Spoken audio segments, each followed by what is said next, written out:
Hello आणि नमस्कार सगळ्यांना। तर मंडळी, तुम्हा सर्वांचं स्वागत आहे आपल्या चॅनलवरच्या एका नवीन व्हिडिओमध्ये।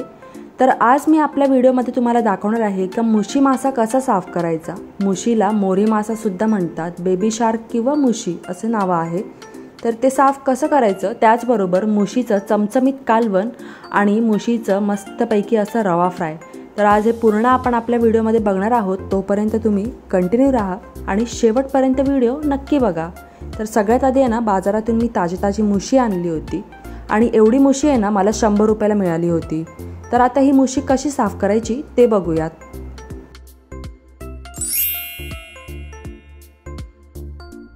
मुशी बाजारातून आणली होती तर खरी, ज्या मावशींकडनं मुशी घेतली होती त्या मावशींकडे अजिबात वेळ नव्हता मासे साफ करण्यासाठी आणि त्यांच्याकडे बरीचशी गर्दी होती। तर हे मासे मला घरी आणूनच साफ करावे लागले होते। मुशी घरी आणली आणि माझ्याकडे विळी सुद्धा नव्हती साफ करण्यासाठी, म्हणूनच मी चाकूच्या साहाय्यानेच ही मुशी साफ करायला घेतलेली आहे। पण तुमच्याकडे जर विळी असेल ना तर तुम्ही विळीच्या साहाय्यानेच ही मुशी साफ करून घ्या, किंवा जर चाकूने करत असाल तर चाकूला धार आहे की नाही हे पहिल्यांदा नीट तपासून घ्या। चॉपिंग बोर्डवर मी इथे मुशी घेतलेली आहे आणि ह्याच्या दोन्ही साईडचा अशा पद्धतीने आपल्याला भाग काढून घ्यायचा आहे। तुम्ही ॲटलिस्ट टेक्निकली समजून घेऊ शकता की ही मुशी मी कशा पद्धतीने साफ करत आहे। तर दोन्ही साईडचा भाग अलगदपणे आपल्याला अगदी हळूवारपणे अशा पद्धतीने काढून घ्यायचा आहे।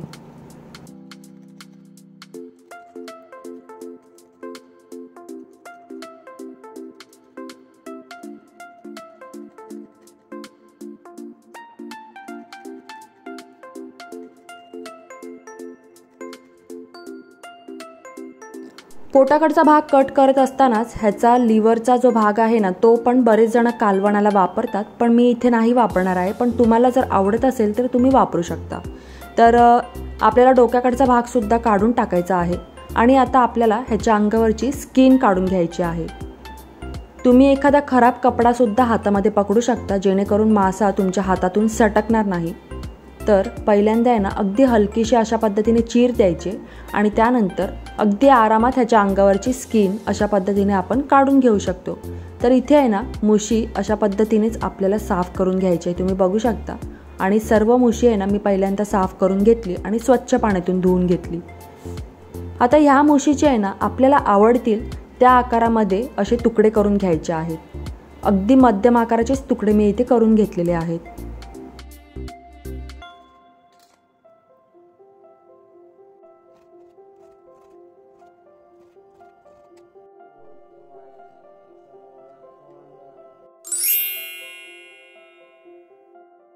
सर्व मुशीचे तुकडे करून घेतलेले आहेत। आता त्याला आपण थोडंसं मॅरिनेशन करून ठेवूयात। चवीनुसार मीठ, थोडीशी हळद आणि अर्धा लिंबाचा रस असं मी सर्व ह्याच्यामध्ये ॲड केलेलं आहे आणि छान असं सर्व तुकड्यांना हे लावून घ्यायचं आहे आणि साईडला ठेवून द्यायचं आहे। आता आहे ना कालवणाची तयारी करायला घेते मी। सर्वात आधी वाटण तयार करून घेणार आहे। अगदी साधं सोपं वाटण तयार करणार आहे। इथे 2 कांदे मी कापून घेतलेले आहेत मध्यम आकाराचे। थोड्याशा तेलाचा वापर करून थोड्याशा लसणाच्या पाकळ्या, त्याचबरोबर 1 टोमॅटो आणि 1 चमचा सुकं खोबरं, हे सर्व आपल्याला छान असं परतवून घ्यायचं आहे।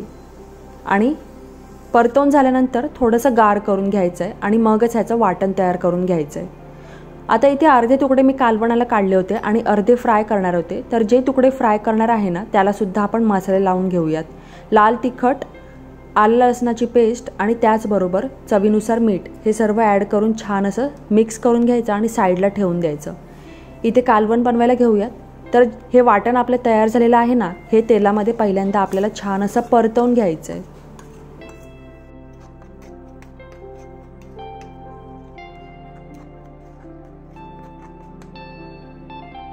वाटण हलकंसं परतवून झालं की त्याच्यामध्ये थोडेसे कोरडे मसाले टाकायचे। मी इथे मसाले अगदी प्रमाणात वापरलेले आहेत। तुम्ही तुमच्या आवडीनुसार इथे कोरडे मसाले वापरू शकता। लाल तिखट, धनेपूड, चवीनुसार मीठ आणि थोडीशी हळद। पुन्हा सर्व छान असं एकजीव करून घ्यायचं आहे आणि थोडासा फ्रेश कढीपत्ता मी टाकलेला आहे। आणि हे वाटण आहे ना तेल सुटेपर्यंत आपल्याला छान असं परतवून घ्यायचं आहे। तुम्ही बघू शकता किती छान रंग सुटलेला आहे वाटणाला। आता थोडंसं गरम पाणी मी ॲड करणार आहे। जेवढी ग्रेव्ही पाहिजे तुम्हाला त्या हिशोबाने तुम्ही गरम पाणी ॲड करा। गार पाणी ॲड न करता गरम पाणीच ॲड करा तुम्ही, म्हणजे सर्व कालवण आहे ना छान असं मिळून येईल। रश्श्याला उकळी आली का कालवणासाठी जे साईडला मी तुकडे ठेवले होते ना मुशी माशाचे, ते आता ह्यामध्ये मी टाकलेले आहेत आणि एक झाकण ठेवून 10 मिनिटासाठी आपल्याला वाफ द्यायची आहे. 10 मिनिटानंतर कालवण तयार होते. तोपर्यंत इथे रवा फ्राय करणार आहे म्हणून रवा आणि तांदळाचं पीठ मी एका प्लेटमध्ये काढून घेतलेलं आहे. अगदी हलकंसं मीठ मसाले टाकले. तोपर्यंत कालवणाला बघू शकता छान अशी उकळी आलेली आहे आणि इथे आपलं मुशी माशाचं कालवण तयार झालेलं आहे. किती छान रंग सुटलेला आहे आणि सुगंध तर पूर्ण घरभर पसरला होता. अप्रतिम कालवण तयार झालं होतं आणि अगदी पाहिजे तसा घट्टसरपणासुद्धा आलेला आहे कालवणाला, तुम्ही बघू शकता. मस्त चमचमीत असं हे मुशी माशाचं कालवण आपलं तयार झालेलं आहे. आता आपल्याला इथे मुशी मासा फ्राय करून घ्यायचा आहे. त्यासाठी आहे ना पॅनवरती पहिल्यांदा थोडंसं तेल मी गरम करून घेतलेलं आहे आणि मसाला लावलेले मुशी माशाचे तुकडे घेतलेले आहेत. आता हे सर्व तुकडे एक एक करत रव्यामध्ये पहिल्यांदा आपल्याला घोळवून घ्यायचे आहेत आणि साईडला ठेवून द्यायचे आहेत. पहिल्यांदा तुम्ही जर तुकडे घोळवून घ्याल ना तर रवा आणि तांदळाचं पीठ जे आहे ना ते सगळं आहे ना छान असं तुकड्यांना लागतं आणि जेव्हा तुम्ही ते पॅनवरती तेलामध्ये सोडाल त्यावेळेला ते अजिबात सुटणार नाही, तांदळाचं पीठ आणि रवा. तर चला, पहिल्यांदा तुकडे छान असे घोळवून झालेले आहेत, तुम्ही बघू शकता. आता एक एक करत हे तुकडे आपण पॅनवरती ठेवून देऊयात.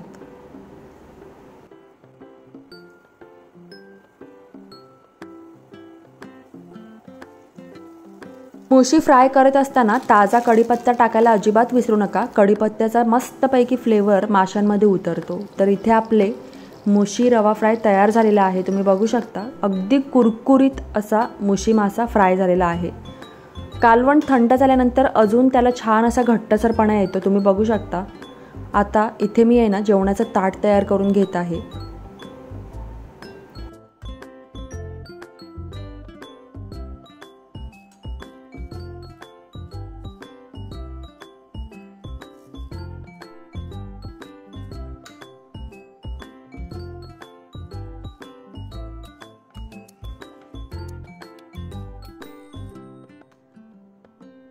तर मंडळी, आजचा मेनू आहे मुशी माशाचं कालवण, मुशी फ्राय, सोलकढी आणि भात, त्याचबरोबर सॅलड. तर इथे आपलं जेवणाचं ताट तयार झालेलं आहे आणि तुम्हाला पण जर भूक लागली असेल तर तुम्ही पण जेवायला या. रेसिपी जर आवडली असेल तर तुम्ही पण नक्की ट्राय करून बघा आणि तुम्हाला जर आपला हा पूर्ण व्हिडिओ आवडला असेल तर आपल्या व्हिडिओला लाईक करायला विसरू नका. अशाच काही नवीन रेसिपीसोबत पुढच्या व्हिडिओमध्ये पुन्हा भेटू. तोपर्यंत काळजी घ्या.